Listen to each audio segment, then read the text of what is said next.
Хөдөлмөрийн сэтгэл зүй. Хөдөлмөрийн сэтгэл зүй гэдэг нь хүмүүсийн ажлын орчинд үзүүлж буй сэтгэл зүй, зан төлөв, харилцаа, сэтгэл ханамж, бүтээмж зэрэгтэй холбоотой сэтгэл зүйн шинжлэх ухааны салбарыг хэлдэг. Хөдөлмөрийн сэтгэл зүйн түүх нь 14-өөс 20-р зууны үеэс ихтэй бөгөөд ажилтнууджилт шинжлэх ухааны хөгжлийн нөлөөгөөр үүсч хөгжсөн шинжлэх ухааны салбар юм. Доорх түүхэн үе шатуудыг ойлгол энэ салбар хэрхэн бүрэлдэхүүн тогтсон тодорхой болтгоо. 14-р зуун буюу үүсэл ажилтнуудын хувьсгалын дараа хүмүүсийг илүү үр бүтээлтэй ажиллуулах талаар сонирхож эхэлсэн. Ажлын бүтээмж, хугацаа, хөдөлмөрийн бүтээмжийг хэрхэн нэмэгдүүлэх талаар анх удаа системтэйгээр судалж эхэлсэн. Ихэнх үе буюу 20-р зууны ихэнх Фредерик Тейлор шинжлэх ухаанч менежментийг нэвтрүүлсэн ажлыг задлж судлан хамгийн үр дүнтэй аргачлалыг тогтоохыг зорьсон. Энэ хөдөлмөрийн сэтгэл зүйн суурь болсон. Элтон Мэйо Хавдорн туршилтаар ажлын орчны сэтгэл зүйн нөлөө хамт олонны уур амьсгал харилцааны чухлыг судалсан. Сэтгэл судлалтаа нэгт уялдсан үе нь буюу 20-р зууны дунд үед. Хөдөлмөрийн сэтгэл зүйн ерөнхий сэтгэл судлалын нэг салбар болон хөгжсөн Маслогийн онолоор хэрэгцээний шатлалын онолоо танилцуулж ажилтны сэтгэл ханамж, урам зоригийг ойлгоход хэрэгэлсэн байна. Херцбергийн сэтгэл ханамж ба ханамжгүй байдлын хүчин зүйлсийн ялгааг тайлбарласан хоёр хүчин зүйлийн онол гэж бий болсон байна. Орчин үеийн хөдөлмөрийн сэтгэл зүйн 21-р зуунаас эхэлсэн бөгөөд сэтгэл хөдлөлийн оюун ухаан, ажлын байрны стресс, хувийн хөгжил, удирдлагын сэтгэл зүй, ажил ба амьдралын тэнцвэр, байгууллагын соёл зэрэг шинэ ойлголтууд хүчтэй хөгжиж эхэлсэн. Сэтгэл судлаачид хүний нөөцийн мэргэжилтнүүд, байгууллагын зөвлөгөөд хамтран ажиллаж, ажлын бүтээмжийг хүнд хөтэй аргаар нэмэгдүүлж болдог болсон. Үндсэн судлах тун юу гэдэг вэ гэхээр ажлын сэтгэл ханамж буюу хүн өөрийн ажилдаа хэр сэтгэл хангалуун байгааг судлана.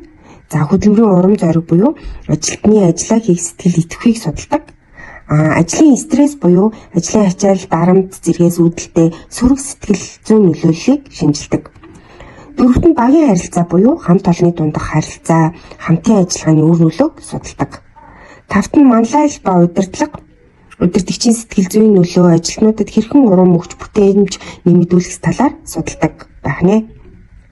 Монгол улсад хөдөлмөрийн сэтгэл зүйн яаж хөгжсөн бэ гэхээр энэ салбар нь сүүлийн жилүүдэд идэвхтэй хөгжиж байгаа ч дэлхийн дахины хөгжлөөс бол харьцангуй хожуу эхэлсэн гэж хэлж болно.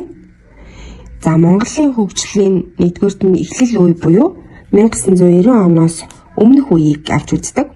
Социалист нийгмийн үед хөдөлмөрийн бүтээмжийг төлөвлөгөөт эдийн засгийн хүрээнд удирддаг байсан байна.